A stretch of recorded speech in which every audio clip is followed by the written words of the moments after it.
Buenas tardes, bienvenidos a una de las materias más apasionantes del universo del derecho, que no es otra más que Derecho Procesal Penal.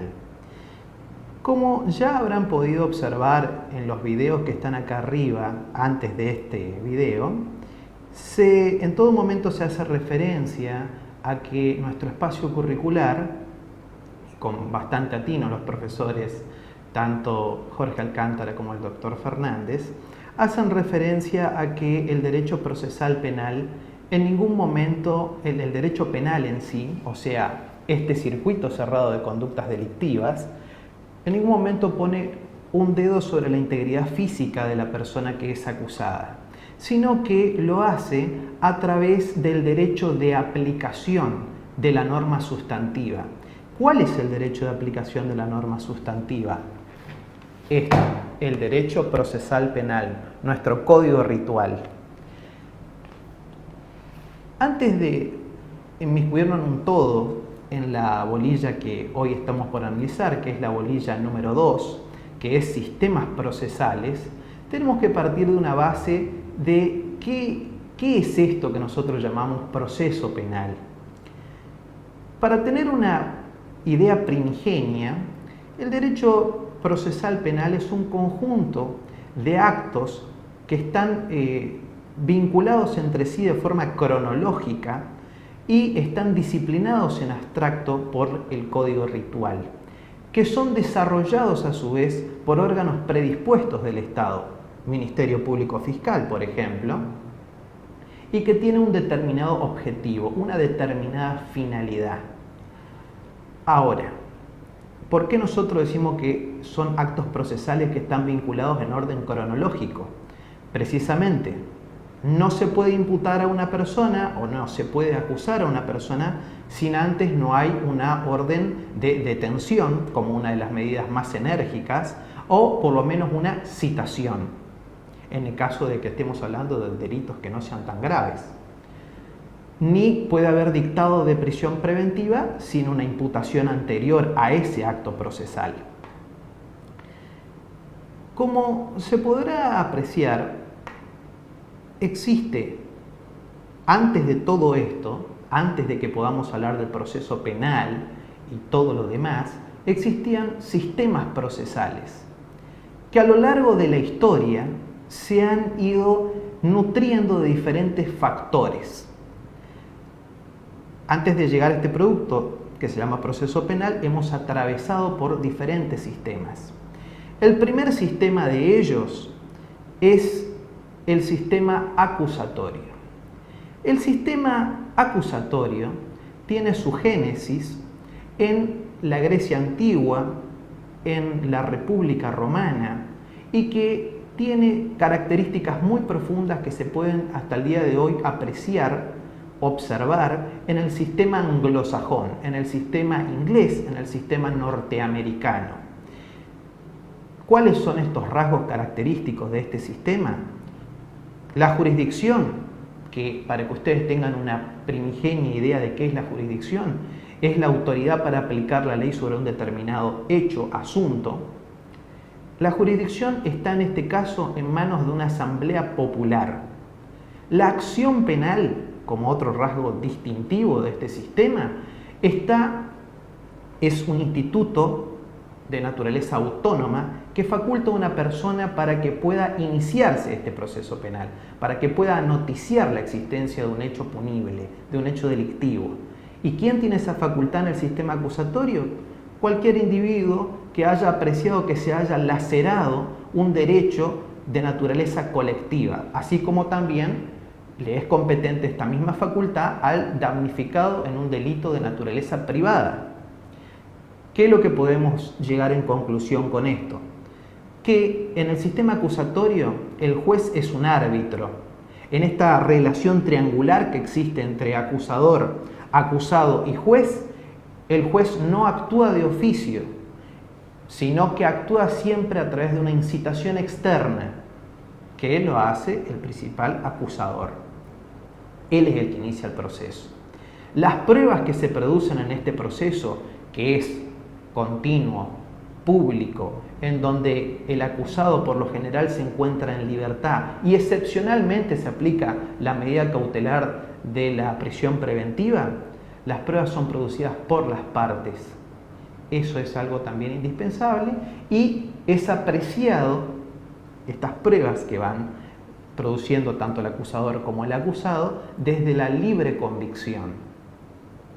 El pronunciamiento hace cosa juzgada y son muy raras las gracias y los indultos en este primer sistema. Que vuelvo a repetir, los sistemas procesales se nutren de los diferentes factores.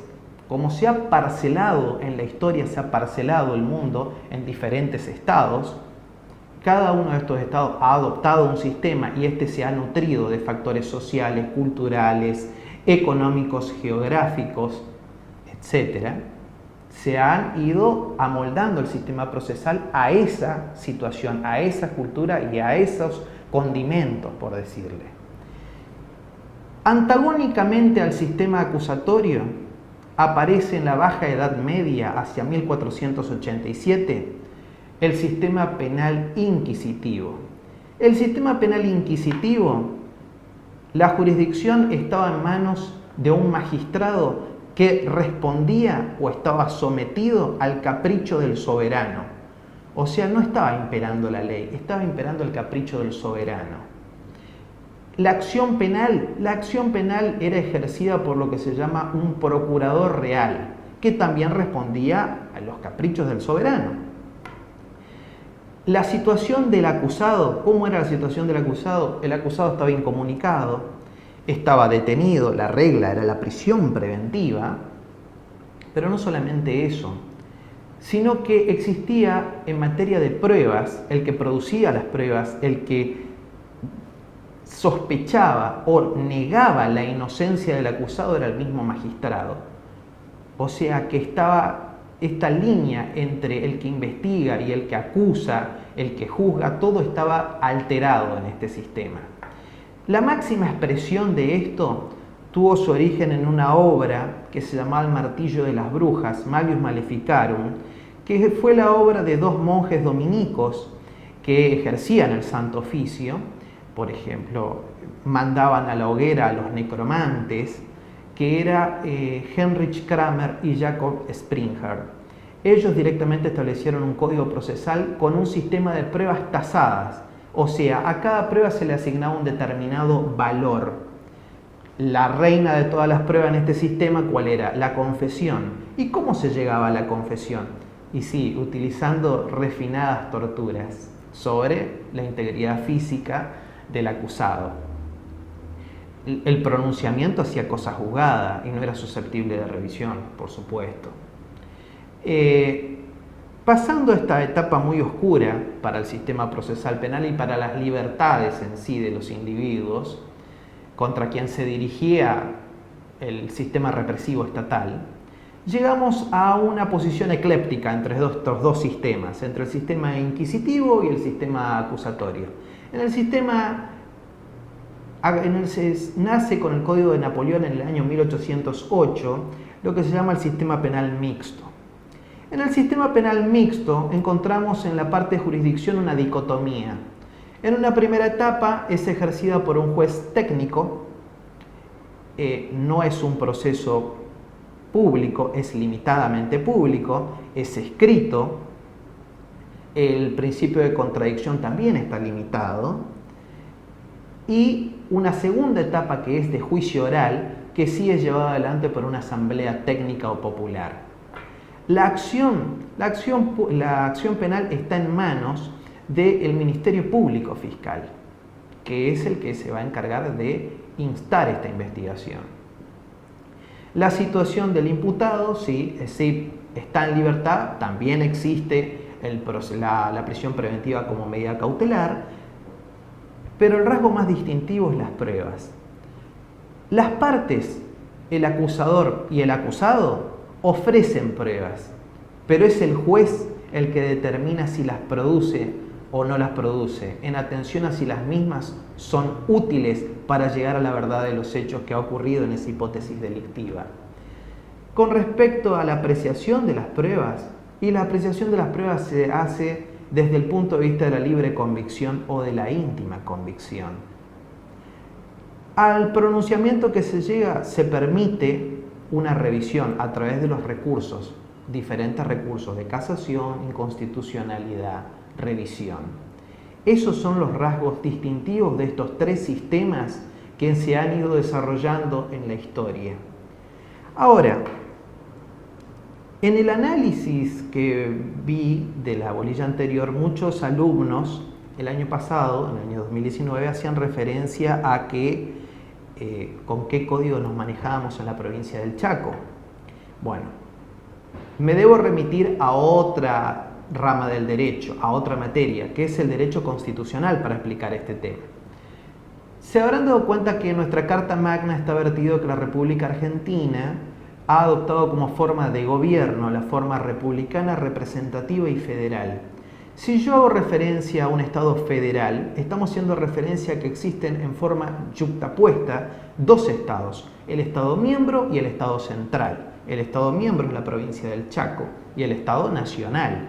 Ahora, el Estado miembro, provincia del Chaco, va a mantener toda la competencia que no haya expresamente delegado en el Estado central. O sea, el Estado central establece qué conductas son elevadas a la categoría de delitos. Ahora, ¿cómo juzgar esas conductas? Le corresponde al Estado miembro. La forma en que se va a hacer mediante el Código Ritual. Por supuesto que tenemos un Código Procesal Penal de la Nación, en donde se juzgan determinados catálogos de delitos, como por ejemplo estupefacientes, ley 23.737, ley contrabando 22.415, penal tributario 24.769, que son las que se van a regir con el Código Procesal Penal de la Nación. Para los delitos, para estos otros delitos, tenemos el Código Procesal Penal de la provincia. Ahora, es importante destacar que estos sistemas procesales han dejado rastros, han pervivido en nuestro código ritual de forma hasta el día de la fecha. El primer código procesal que tuvo la provincia del Chaco lo tuvo en el año 1971 a través de la ley 1062 y adoptamos el sistema penal mixto en ese momento. En el 2004, recién con la entrada en rigor de la ley 4538, pasamos a un sistema acusatorio. Después hubo una serie de modificaciones, la 7143 y la 965, que es la que actualmente tenemos. Aquí se puede observar que en diferentes artículos todavía pervive, por ejemplo, el sistema inquisitivo. En el artículo 419, sin ir más lejos, le permite al magistrado, a ese tercero equidistante, que de una acusación puede encontrar autor penalmente responsable a una persona de un delito diferente al vertido en la acusación por el Ministerio Público Fiscal. O sea, dándoles un ejemplo práctico, ustedes van a juicio por un delito de homicidio, artículo 79, pero el juez puede entender de que su conducta se subsume en el artículo de homicidio preterintencional, artículo 81, o puede entender todo lo contrario, que no es un homicidio atenuado, sino es un homicidio calificado, y mutar esa conducta y decir esto es, por ejemplo, artículo 80, realizado un homicidio con ensañamiento, por ejemplo, lo que nos daría lugar a un homicidio agravado, calificado, con la pena que corresponde para esa clase de delitos. Con respecto a el sistema, en este caso acusatorio, podemos apreciar tranquilamente de que la regla es precisamente que se encuentre en libertad el imputado y la excepción es que se aplique una prisión preventiva. Y esto se puede apreciar tranquilamente en las medidas de coerción que se pueden ver en este Código de Procedimiento. Como así también podemos ver en el artículo 322 que faculta a cualquier ciudadano que tenga conocimiento de la materialización de un hecho punible a que dé noticiamiento a las autoridades correspondientes a través de ¿qué? De la denuncia. Ese es un rasgo del sistema acusatorio. Ahora, ¿Cuál es el rasgo del sistema mixto? Y lo podemos ver en el artículo 77, que establece que el fiscal es el que debe tener a su cargo precisamente la promoción de la acción penal y la investigación.